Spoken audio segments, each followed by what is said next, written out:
Buen día. Nada me gustaría más que poder hacer esta charla, esta reflexión en portugués. Pero es la segunda vez que vengo a Portugal. Todavía no me atrevo. Sin embargo, voy sintiendo en mi corazón que el portugués va a pasar a formar parte de mi vida en no mucho tiempo. Creo que tengo que empezar a estudiarlo. Mi oído empezó a comprender el portugués y a enamorarse de él, de su sonido, de su música, en Viseu, en un curso con los profesores del Sagrado Corazón de Oporto, Sagrado Corazón de María de Oporto, perdón. Y después proseguí disfrutando del portugués y de los y las portuguesas en Porto, con el Colegio dos Carvalhos, con los claretianos. Explico todo esto porque para mí hoy volver lo leo no como una casualidad, sino que lo leo como una llamada que se me hace a descubrir lo que vivís aquí, lo que vivimos, porque somos hermanos. Hoy hablábamos, haciendo un poco de broma en el desayuno, pequeño esmorzo, ¿sí? Pequeño esmorzo. Hablábamos de empezar a hablar de algo ibérico, no separar España y Portugal desde la interioridad. Y para mí esa es una clave que ha marcado toda mi vida. Creo en la unidad y creo que la unidad es más fácil de construir que la división. De verdad que lo creo. Es tan fácil como aprender el idioma del otro, sonreírnos, abrazarnos, valorarnos. Y para mí, el primer momento cuando conocí a Diana en el grupo de formación hace 6 años, ver cómo ella entraba en una formación en la que, claro, hablamos muy rápido, yo no tenía cuidado de ella iba detrás de nosotros en cuanto al idioma, no en cuanto a la vivencia. Fue ya yo creo que fue un preludio, un prólogo. Y hoy cuando la he visto aquí, os tengo que confesar que estoy muy emocionada porque es ver que la semilla plantada fructifica, da fruto infinitamente más allá de lo que humildemente yo podía esperar. Ver aquí personas del ámbito lasaliano, que para mí es ya muy querido, pero ver rostros conocidos, poder saludar, decir por el nombre, para mí es una maravilla. Y desde ahí vivo esta mañana con vosotros, como un regalo que tengo que agradecer a Elisa y a todo el equipo. Para mí no es trabajo, es un regalo y así lo quiero vivir y quiero compartirlo con vosotros y con vosotras. Así que, muito obrigada. Bien, pues vamos a comenzar. ¿Por dónde empezar? Es difícil cuando se tiene un tiempo pequeñito decidir qué hay que decir y qué cosas no da tiempo a decir. Así que pues también intentaré no dejármelo nuclear lo importante. Pero voy a empezar, si eres tan amable, Diana, ¿le das a la presentación? Voy a empezar proponiéndoos que veamos algo aquí.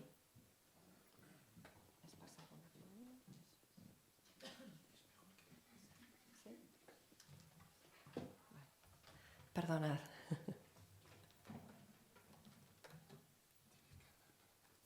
Vale, ya está.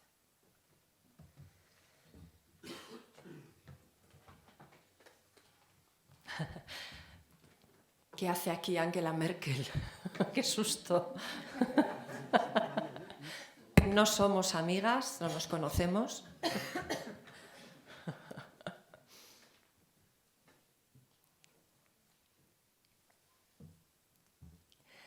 Bien, pues como veis, la canciller alemana de una de las naciones más, entre comillas, desarrolladas de Europa, de pronto nos dice esto.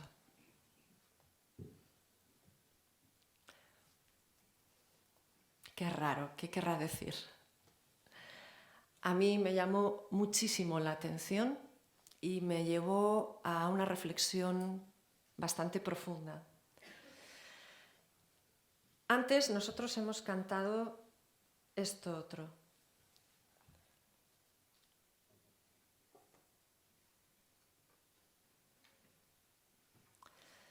Es una adaptación que hice de palabras de Ignacio de Loyola. Mi espiritualidad bebe en gran medida es ignaciana, bebe de Ignacio. Además soy vasca, como él.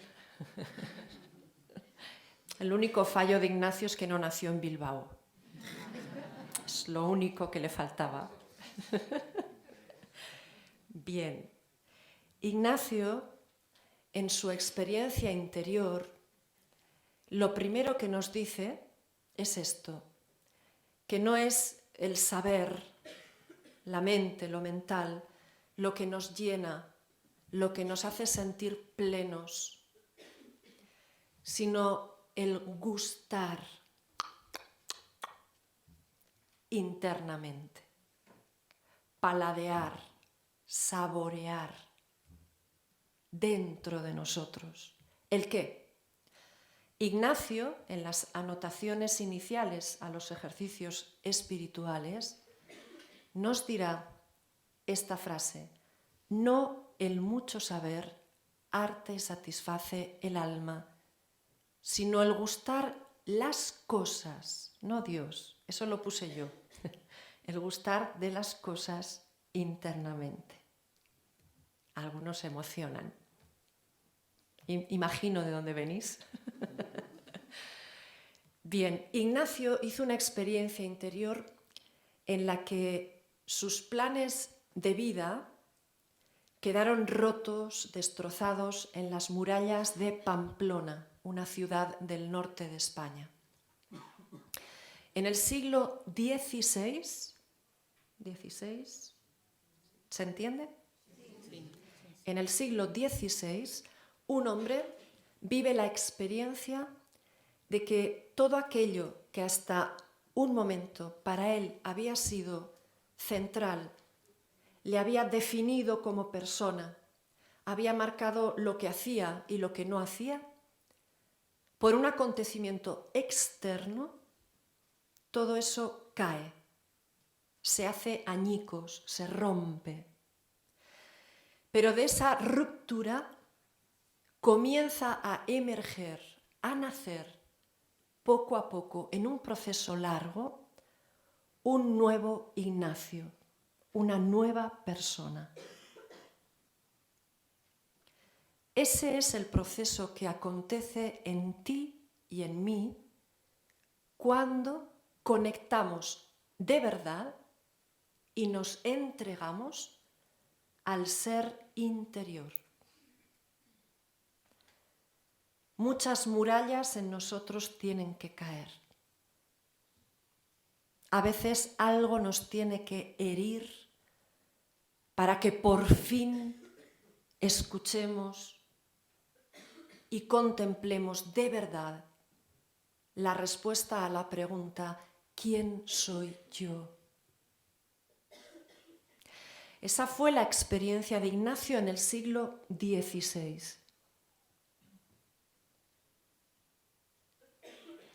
Y hoy estamos nosotros y nosotras aquí en el siglo XXI. Y seguimos preguntándonos, ¿qué es esto de gustar internamente? Ignacio, en el siglo XVI, siente dentro de sí que el hombre, la mujer, se lo juega todo en escuchar o no escuchar lo que acontece dentro de sí. Siglo XVI. Anteriormente, en el siglo XIV, otro gran místico, Maese Eckhart, nos dirá que nosotros somos los extranjeros de nosotros mismos, pero en cambio Dios está en nosotros como en su casa. Así que lo primero que podemos decir es que esto de la atención a lo interior, en el siglo de oro español, San Juan de la Cruz, ya que estamos en una casa de carmelitas, importante, San Juan de la Cruz dirá: olvido de lo creado, memoria del Creador, atención a lo interior, estarse amando al amado.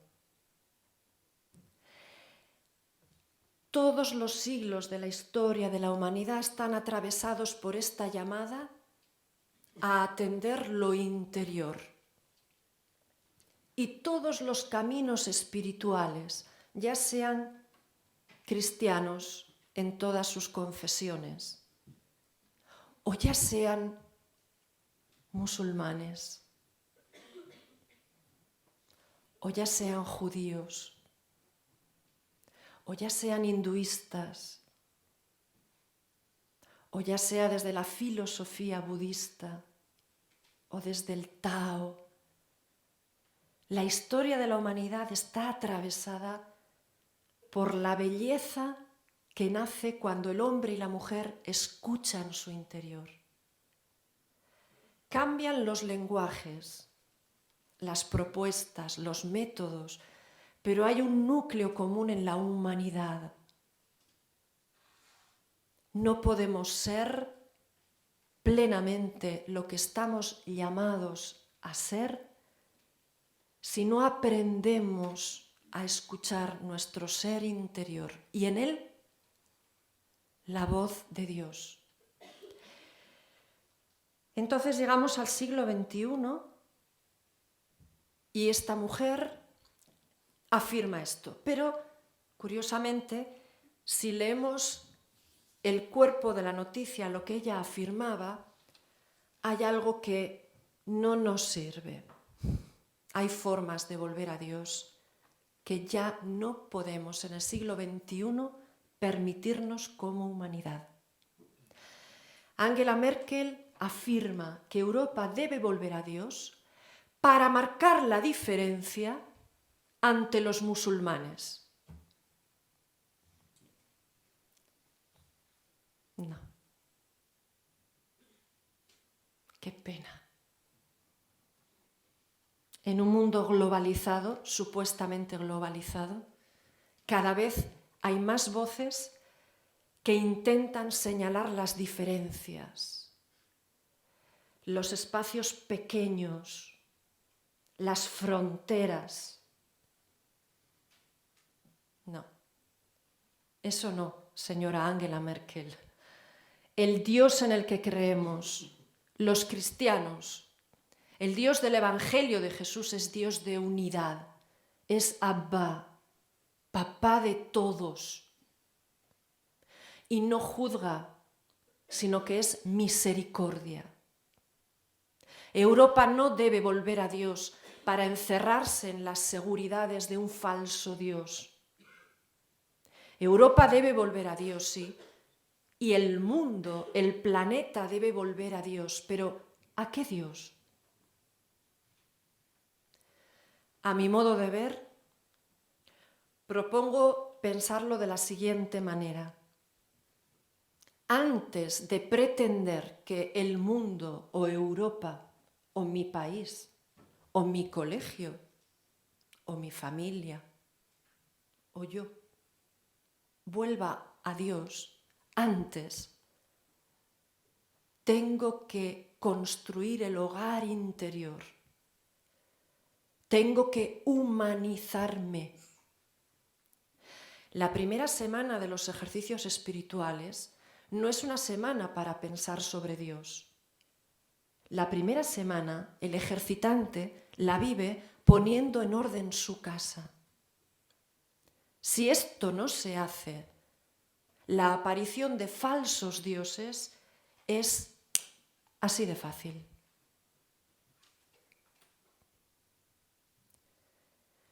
Fijaos que incluso quienes vivieron junto a Jesús de Nazaret día tras día Cada uno entendió de Jesús lo que quiso o lo que pudo, pero no se enteraron casi de nada.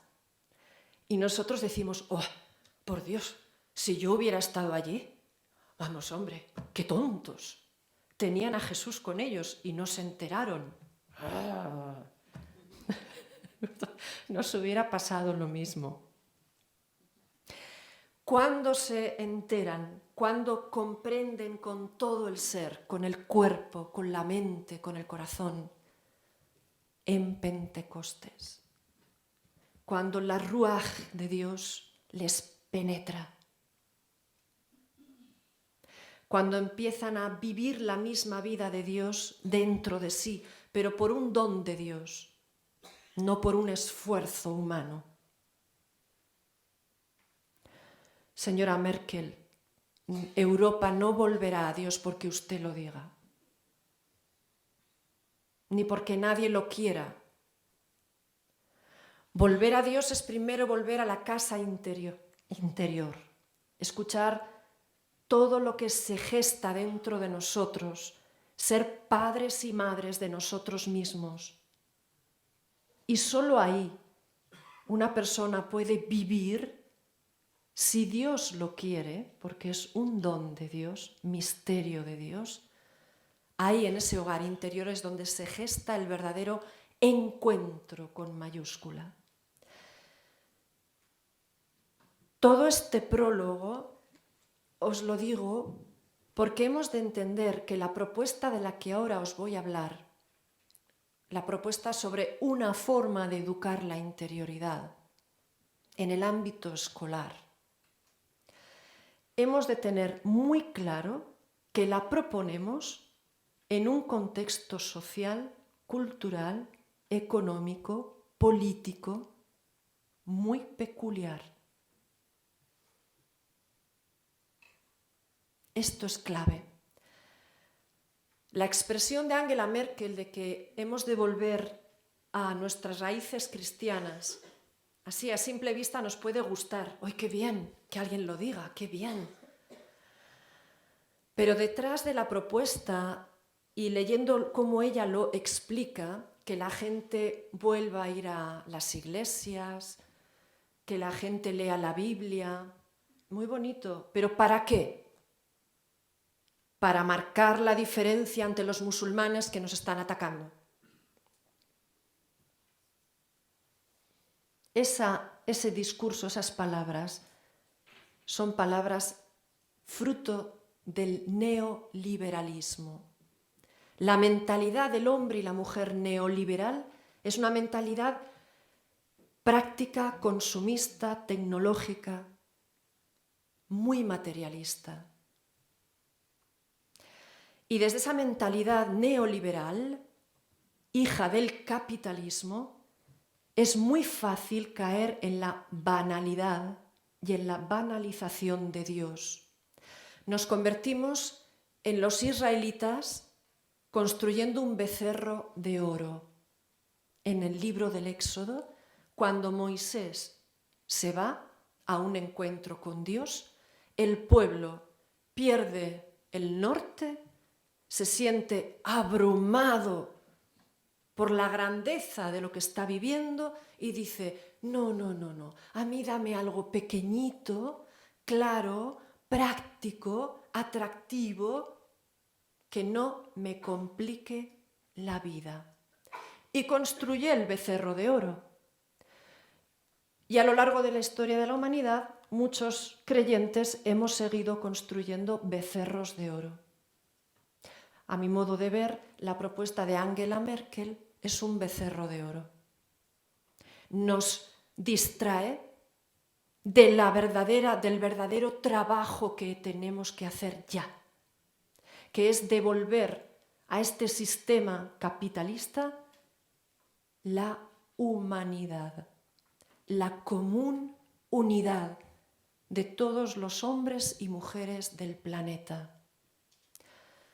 Creo que si pudiera buscar apoyo para mis palabras, que son palabras de una persona pues como vosotros, no soy una eminencia en nada, Pero yo creo que, por ejemplo, nuestro Papa está clamando por esto, por vivir como hermanos y hermanas, pero de verdad, con gestos concretos.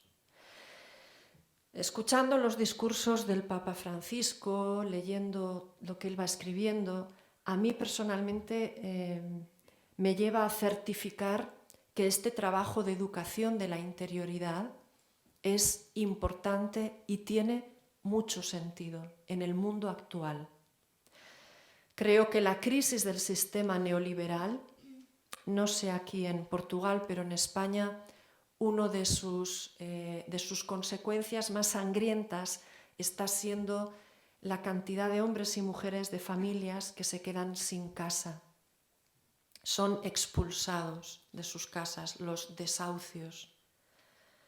Hace esta semana o finales de la anterior, una mujer mayor, una anciana, murió en un incendio en su casa porque le habían cortado la electricidad, por lo tanto, frío, no hay gas, no hay agua caliente, no hay luz, y ella encendía velas. ¿Velas? Encendía velas para ver, una mujer mayor. Prendió por la noche una de las velas y se quemó su casa y ella murió. Y ahora las empresas eléctricas españolas durante un tiempo han devuelto la luz magnánimamente a todos aquellos a quienes por no pagar el recibo les habían cortado la luz. Decidme si este sistema es justo. A mi modo de ver, la capacidad para recrear la forma en la que vivimos en Occidente pasaría por volver a aprender a conectar con nuestra dimensión interior. Independientemente de si eso nos lleva o no nos lleva a un tipo de creencia religiosa. Y esto es lo primero que os quiero proponer con claridad. Personalmente creo, y así lo propongo en los cursos que animo, que educar la interioridad en el ámbito de la escuela cristiana tiene que ser vivido desde una enorme gratuidad espiritual. Educando la interioridad no pretendemos fabricar cristianos. Perdonadme que lo diga así, pero creo que queda claro. Educando la interioridad, lo que estaríamos haciendo es intentar crear las condiciones de posibilidad para que la persona se abra a lo profundo de la vida, a su profundo sí mismo, la profundidad del sí mismo, la profundidad de la alteridad, las relaciones vividas con hondura, con profundidad, y que la persona pueda al final, si Dios lo quiere, abrirse a Dios. Pero si el hogar no está preparado, a veces el anuncio que hacemos de Dios cae fuera. En la canción que os he propuesto dice: dejar que cale Dios internamente como el agua empapa la tierra. Es otra imagen de Ignacio. En los modos de discernimiento nos dirá que todo aquello que al hombre le despliega, le hace ser lo que es y le abre a Dios, sería el lenguaje del siglo XVI, el buen espíritu, se parece a una gota de agua que cae en tierra. Es suave, penetra y fertiliza la tierra. En cambio, todo aquello que nos hace opacos, nos empequeñece, nos cierra, que sería el lenguaje del siglo XVI, el mal espíritu, se parece a una gota que cae en una piedra. Hace mucho ruido, muy llamativo, pero no penetra la piedra, no la hace más suave, solamente salpica, nada más. Por lo tanto, educar la interioridad tiene que ser un proceso en el que esta imagen nos acompañe. Agua suave que empapa la tierra. Va empapando. ¿Qué nacerá de esa tierra nutrida y regada? ¿Qué nacerá?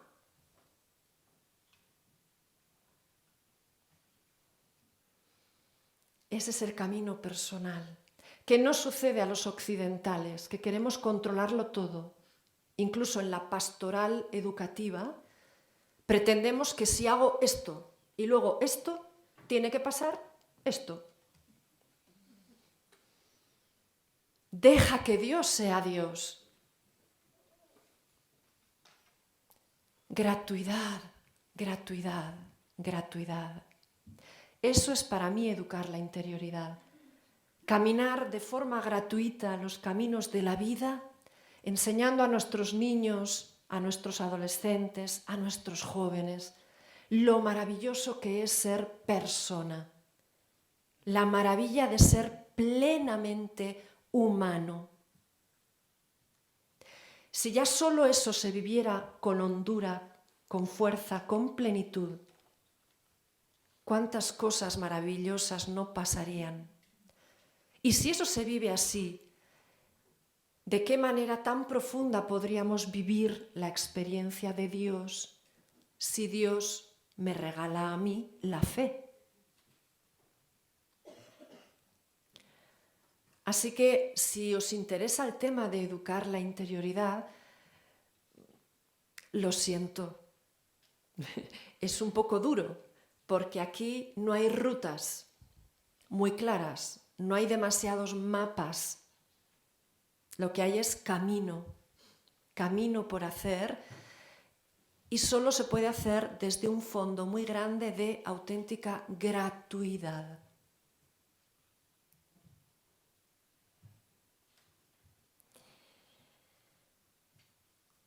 Cuando Angela Merkel nos habla de volver a Dios, está remarcando el individualismo propio de Occidente. Volvamos a Dios para sentirnos seguros y para sentirnos de nuevo nosotros frente al diferente. Esto va totalmente en contra del Evangelio de Jesús. El Evangelio de Jesús es un evangelio de fraternidad, de sororidad, hermanos y hermanas. El Evangelio de Jesús es un anuncio de unidad. Padre, que todos sean uno, como tú y yo somos uno. No hay en el Evangelio de Jesús ni una sola palabra que apunte hacia la división. Jamás.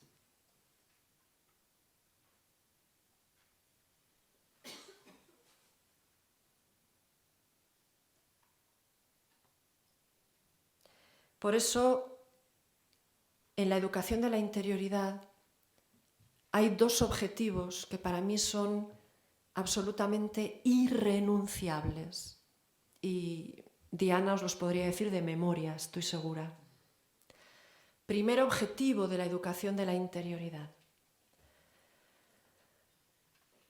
facilitar procesos de unificación de las dimensiones de la persona. Y aquí ahora es cuando yo hago publicidad tremendamente horrible de mi libro. Bueno, pensad que yo descubrí el libro en portugués este verano, gracias a que lo tenían mis queridos profesores en Viseu. Y lo vi y dije, uy, qué bonito. Es más bonito que el libro en castellano. Bueno, yo ahora voy a decir algunas cosas que las tenéis aquí, ¿vale? Bueno, el libro, que lo sepáis también, está en Amazon. Se puede comprar por internet. Bueno, primer objetivo: facilitar procesos de unificación de las dimensiones de la persona. De la PSOA, ¿sería? Sí. De la PSOA. PSOA. Bien. ¿Qué significa? Pues lo entenderemos si digo el segundo objetivo. Segundo objetivo de la educación de la interioridad en el ámbito escolar. Construir la unidad con los demás, con el mundo y con Dios. Un objetivo no puede ser sin el otro. ¿Por qué? Lo explico ahora. Yo no puedo vivir una relación con Elisa, que sea una relación en la que yo le respete al 100%, pero a la vez le sepa confrontar y me deje confrontar. Yo no puedo sentir a Elisa como igual a mí si dentro de mí hay una batalla. Lo que haré es transponer esa batalla interior a mi relación con Elisa.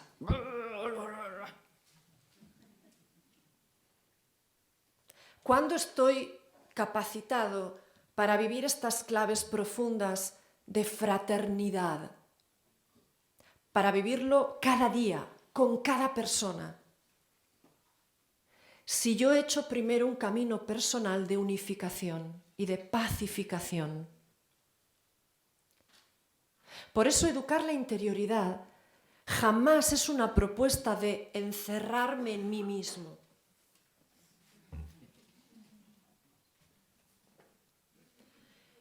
Toda esta cosa de la interioridad, que hay que hacer meditación y cosas todo de silencio y silencio. No, Diana lo sabe muy bien, Sandra lo sabe muy bien. Es jugar, es saltar, es tocarnos, es bailar, es romper cosas, volverlas a hacer. Es darte golpes con los ojos vendados. Darnos masajes, reír, llorar a veces. Y también silenciarnos, relajarnos, respirar, sí. Pero no para quedarme ahí, en la autogratificación personal. ¡Ay, qué bien! ¡Oh, fantástico!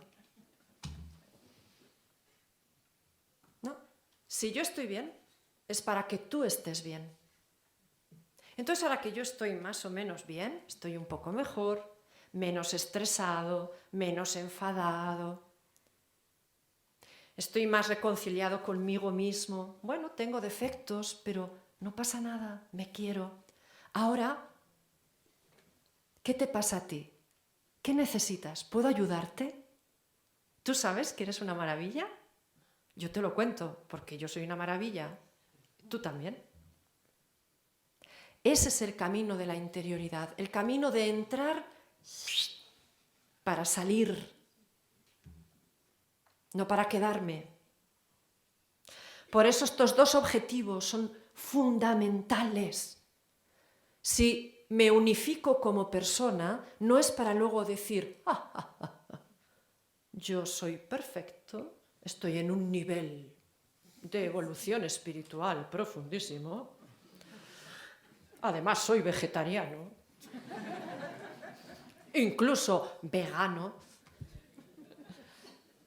Y tú, oh pobre mortal, eres un ser poco desarrollado. Que hay maneras de vivir estas cosas que van por ahí. Yo las he visto. Bien, no. Esta propuesta que yo os hago, que es lo que está haciendo La Salle, en España muchos colegios, maristas, jesuitas, vedrunas, me dejo, Compañía de María, salesianas. Bien, esta propuesta quiere que tú estés mejor contigo mismo, que aprendas a conectar con tu ser interior para construir la unidad, para ser agente activo, proactivo, como el buen samaritano. Ser alguien con una enorme proactividad para vivir el mundo, para vivir a los cercanos y a los lejanos como parte de mí.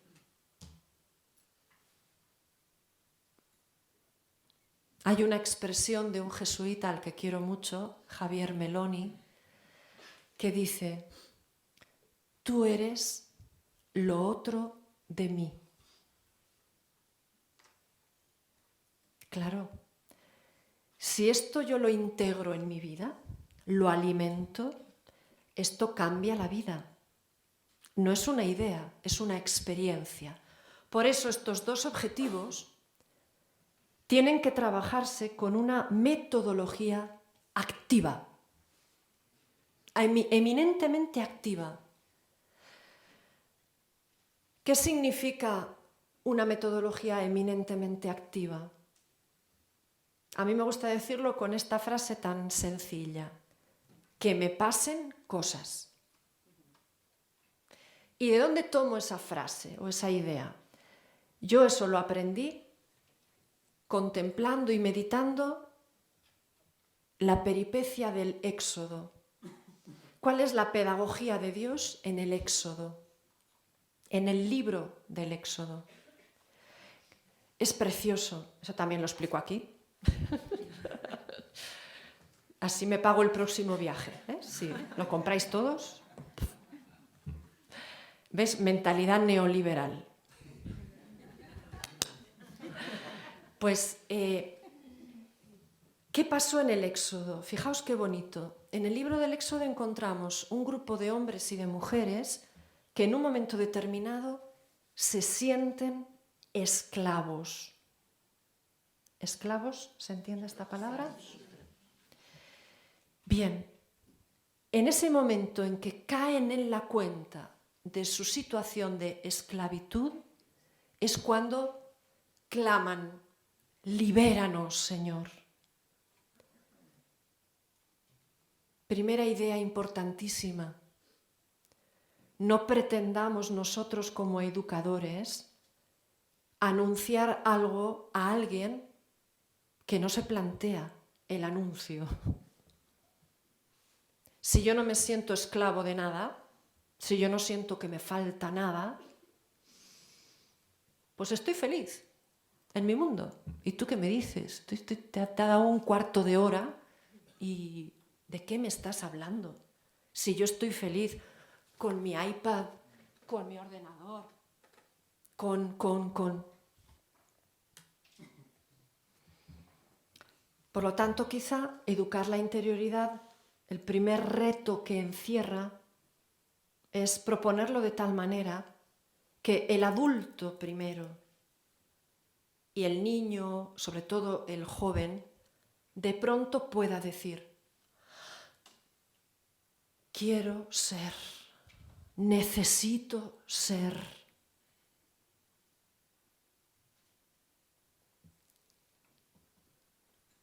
Yo suelo decir que quien ofrece la educación de la interioridad, y Diana lo sabe por experiencia, tiene que ser un poco...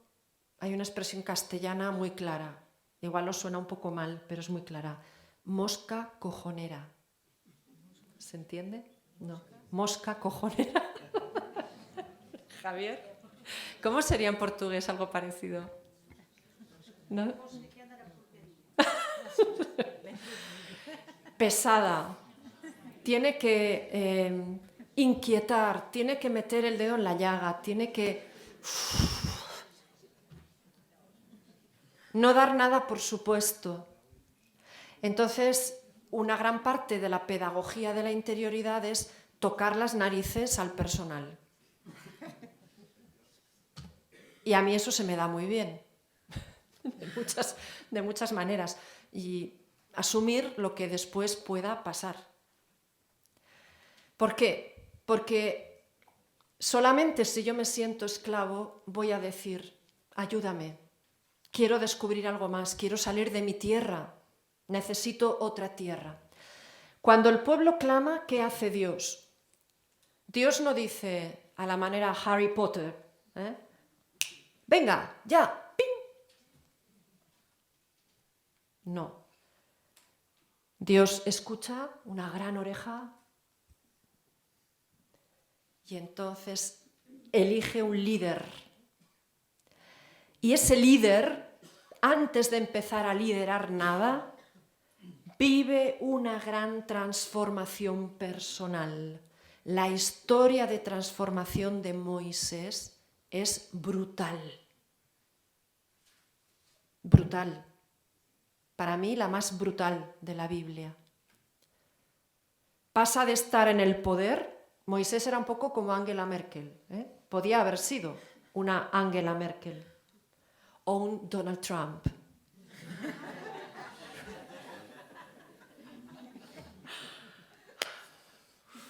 No, poca broma. Fijaos dónde vamos con estas afirmaciones nacionalistas, cerradas, fundamentalistas. Damos el poder a los Donald Trump del mundo. Cuidado. Cuidado que nos la estamos jugando. Me gustará ver dentro de unos meses cuál será el diálogo Francisco-Donald. Curiosamente, el pato Donald tiene como tío al tío Gilito, que es un egoísta total. Bueno, pues Moisés pasa de vivir en la corte del faraón.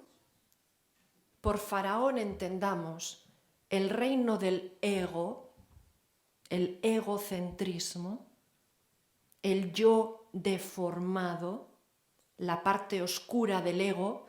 Podríamos pensar en Darth Vader.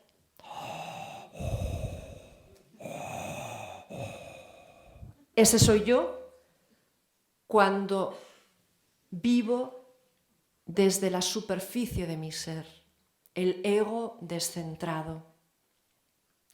Moisés pasa de eso a porque asesina a una persona. Yo siempre digo que si a Moisés le hubieran hecho un contrato de pastoralista, yo hubiera entregado el currículum, le hubieran dicho no, usted no, lo primero de todo, usted es asesino. ¿Cuáles son sus valores personales? Moisés era el peor aspirante a pastoralista de la historia. Y en cambio Dios le elige, pero le hace pasar por un proceso. Vosotros, los directivos de los coles, ¿por qué procesos hacéis pasar a las nuevas contrataciones? ¿Dónde ponéis el ojo? ¿En lo curricular o en la persona?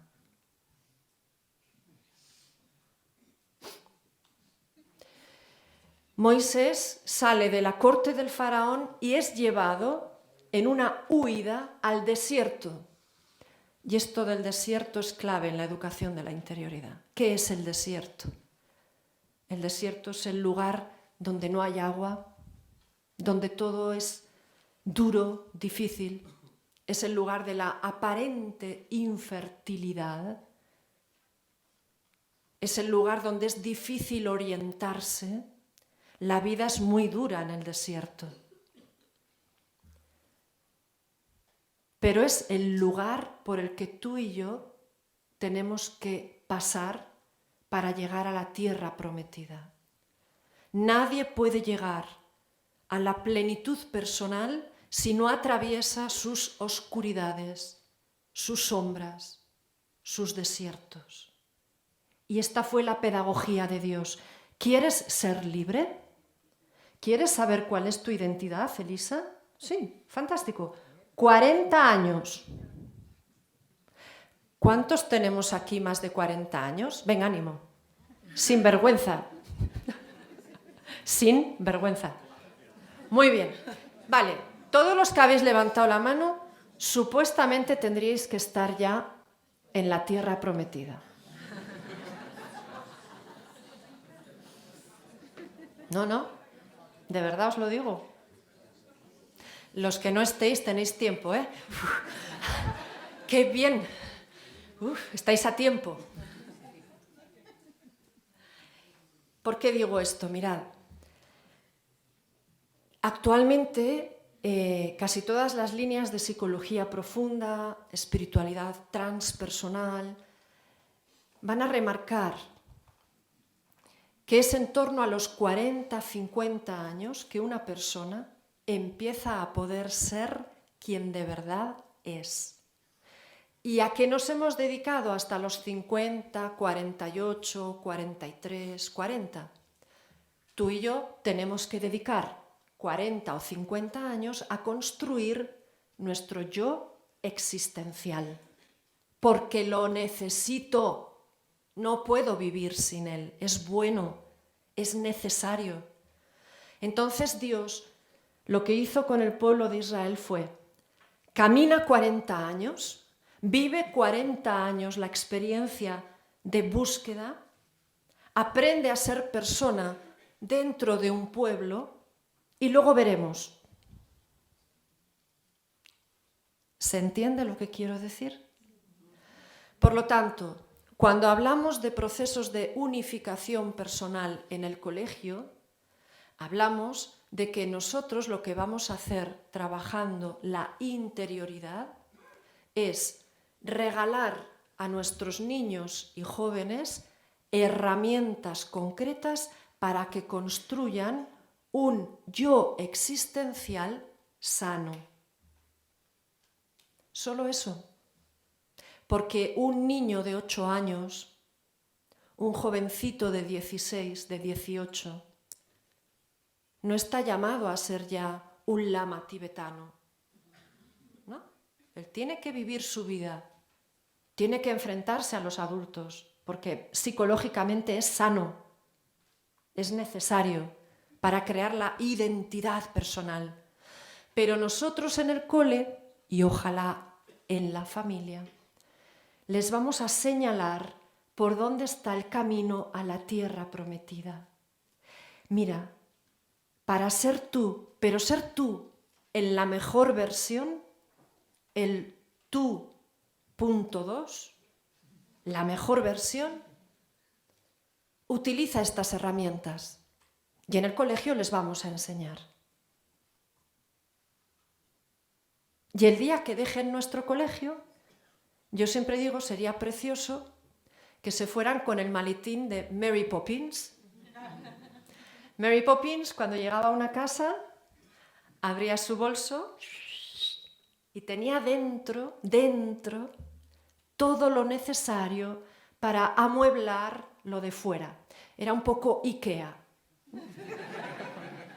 A mí lo de IKEA me gusta mucho, porque es un gran simbolismo de lo que es la construcción de la vida humana. Yo tengo que encontrar lo que me gusta, un modelo que me gusta, sí, pero luego apunta en la hoja, pasillo, precio, luego búscalo, luego descárgalo, haz la cola, llega a casa y móntalo. Y os lo digo yo, que el primer piso que yo tuve que amueblar, lo amueblé todo con IKEA, porque no tenía todo. Así que me hice una experta en los tipos de tornillos, los tipos de taladro, de todo, ¿no? Bien, ese es el proceso humano. ¿Quieres ser libre? Fantástico, pero perdona, la libertad no te la va a dar nadie. Te la tienes que otorgar tú. Y hay un trabajo que tienes que hacer. Eso es educar la interioridad. Regalar autonomía a los niños y a los jóvenes. Pero no una autonomía que sea una locura. No, una autonomía que favorezca ese individualismo tremendo de Occidente. Es muy normal escuchar a los chavales decir: ¡buah! Pero eso que dices es mentira, porque yo pienso... Bueno, a ver, que tú pienses algo no quiere decir que tengas que catalogar lo del otro como mentira. Uno de los frutos de este individualismo occidental es la incapacidad para el diálogo. La palabra diálogos significa la palabra que hace camino, que atraviesa, que pasa a través de mí para llegar a ti y volver a pasar a través de ti para llegar transformada a mí. Y entonces tú y yo, cuando hay verdadero diálogos, creamos una nueva palabra, porque ya es común. Yo te la he ofrecido, tú la has recogido y me la has devuelto. Eso solo se puede hacer si conectamos con nuestra dimensión interior. Por eso construir la unidad con los demás en la educación de la interioridad tiene que ver con saber dialogar. Todo no es meditación, por favor. Las personas necesitamos hablar. Si no, miradme a mí. Llevo ya casi 1 hora y no he parado. La palabra es consustancial al ser humano. El ser humano es el único animal que tiene el don de la palabra. ¡Qué hermosura la palabra!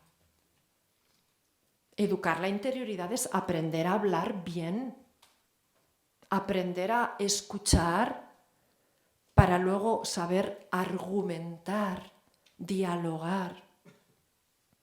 Por eso la asignatura de literatura, por ejemplo, para mí es clave en el área de interioridad, en el ámbito de la interioridad. Escuchar cómo el hombre y la mujer a través de los siglos de historia, escuchar cómo ha explicado su vida interior a través de la poesía, del teatro, de la narración, del cuento.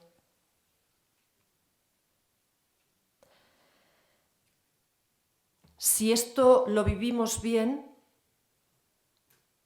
encontramos, volviendo al Éxodo, que Moisés, una vez que ha hecho su proceso en el que se ha encontrado consigo mismo en sus zonas más oscuras, él entonces puede volver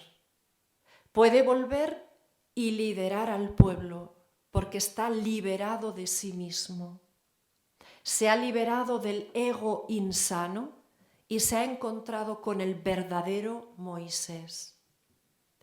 Cuando un ser humano se encuentra con la verdad de sí mismo, inmediatamente surge la vocación. Cuando me encuentro con la verdad de mí mismo, con mi esencia personal, inmediatamente aparece aquello para lo que quiero vivir. La pregunta por el quién yo soy suscita la respuesta para el sentido de la vida. Cuanto más me pregunto quién soy y conecto con la profundidad de mi ser, más fácilmente aflora el sentido de mi vida. ¿Para qué estoy aquí? Segunda semana de ejercicios espirituales. Bueno, segunda, tercera, pero el proceso viene siendo este. ¿Quién eres tú? ¿Para qué has sido creado? ¿Y qué puedes hacer por el Creador? En un lenguaje más aconfesional podríamos decir esto, ¿no? La persona necesita tiempos para construirse, para responder a la pregunta ¿quién soy? Porque sólo así puede emerger la certificación del sentido de mi vida. Por ejemplo, no es lo mismo acabar en un colegio como educador, educadora, porque pasaba por aquí, que sentir en un momento de tu vida la auténtica vocación educativa. No es lo mismo. El inicio en las aulas no va a ser igual. Las motivaciones no van a ser las mismas, aunque podemos llegar al mismo lugar. Hay personas, yo tengo amigos, que empezaron en un colegio porque no tenían otra posibilidad laboral y han acabado siendo mejores educadores que yo. Pero realmente, cuando una persona llega al aula desde una vocación educativa, se nota. Para que emerja la auténtica vocación personal, mi lugar en el mundo, tengo que trabajar la dimensión interior. No puedo basar lo que voy a hacer en este mundo solamente en fundamentos económicos. ¿Qué me va a dar más dinero? Y en cambio eso es lo que estamos favoreciendo en nuestra sociedad. No sé en Portugal, en España, en bachillerato,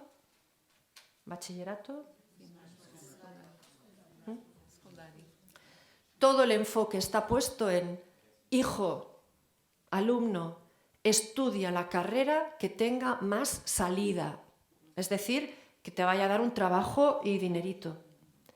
Y en pro de eso, muchísimos jóvenes están aburridos, tristes, estudiando cosas que, bueno, tristes. Jóvenes de 16, 17, 18 años, apáticos. ¿Qué estamos haciendo? Educar la interioridad es devolver a la propuesta educativa su capacidad para levantar el entusiasmo de los jóvenes, para que miren al mundo desde una mirada profunda, en la que entre también el deseo de servir a los demás. Una anécdota. Tengo miles, pero en fin. En uno de las convivencias con jóvenes de colegios de jesuitas de Cataluña, empecé a darme cuenta que el tema de servicio gratuito, nada.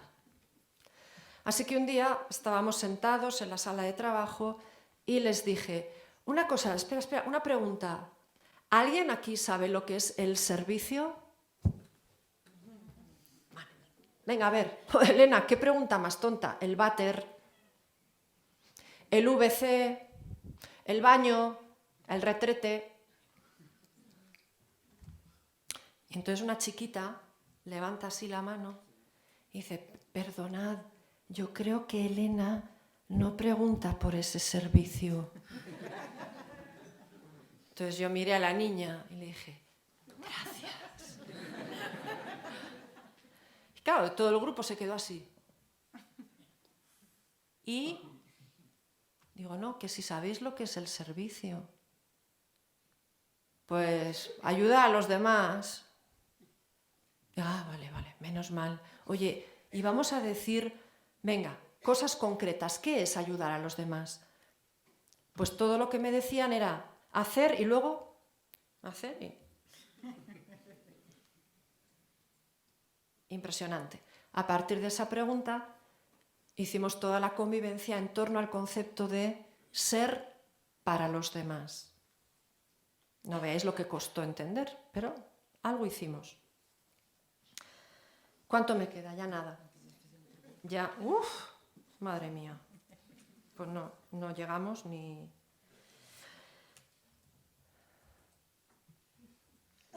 Tres contenidos básicos para trabajar esto. También están aquí.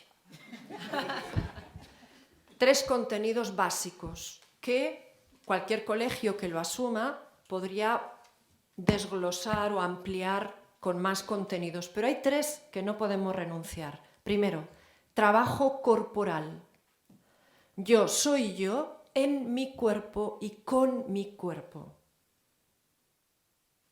¿Creemos en un Dios encarnado o no? Porque hay maneras de proponer la vida interior que parece que somos ectoplasmas. Encarnar en mi corporalidad aquello que voy viendo que soy. Segundo contenido, integración emocional. Bueno, ya estamos con las emociones, ahora todos son emociones. ¡Ay! Todo el día emocionándonos. Bueno, sería algo más que la educación emocional. Sería integrar las emociones y el mundo emocional dentro de mi proceso de liberación personal, crecimiento personal y crecimiento espiritual. Y también permitir que la vida y Dios me emocionen. Es que si no, que me emocionen. Y tercer contenido, apertura a la trascendencia. Entendiendo trascendencia como la capacidad para conectar con lo profundo de la vida, con las experiencias que me dejan sin palabras. Si eso se vive en el nivel de la trascendencia inmanente, es decir, la trascendencia de las cosas normales y pequeñas, la experiencia del amor, la experiencia de la pérdida, entonces la persona se abre a la posibilidad de vivir la experiencia del absolutamente otro, que es Dios, que ese ya me deja totalmente sin palabras. Pero si yo como persona no soy capaz solamente en el nivel humano de vivir desde lo profundo, no pretendáis que luego yo sea un creyente profundo. Es imposible. Psicológicamente imposible, espiritualmente imposible. Si queremos que la iglesia del futuro sea, como dijo Karl Rahner, se dice que lo dijo él, una iglesia de místicos, pues tenemos que empezar educando en el siglo XXI la dimensión de la interioridad humana, que no es un valor, que no es una moda, que no es silencio, que no es oración. La interioridad humana es una dimensión antropológica. Porque tú y yo somos ántropos, tenemos interioridad, igual que tenemos exterioridad. Y por último, quedaría mucho por decir, por último, aquello que empieza siendo un proyecto escolar, ya tendríamos que empezar, por ejemplo, la Salle ya lo tenéis que hacer ya, porque ya lleváis muchos años, tenemos que pasar ya del proyecto al paradigma. ¿Qué es un paradigma? Es un modelo con absoluta coherencia en sí mismo. Todo lo que sucede dentro de ese modelo tiene sentido. De tal manera que si ese paradigma termina, hay que pasar a otro. Bien, siglo XXI, Europa, tenemos que volver a Dios. Pues mire usted, con todo lo que está pasando, o hacemos del regreso al hogar interior un paradigma no solo educativo, sino social, o estamos abocados a pasarlo muy mal. El ser humano tiene que volver a ser humano.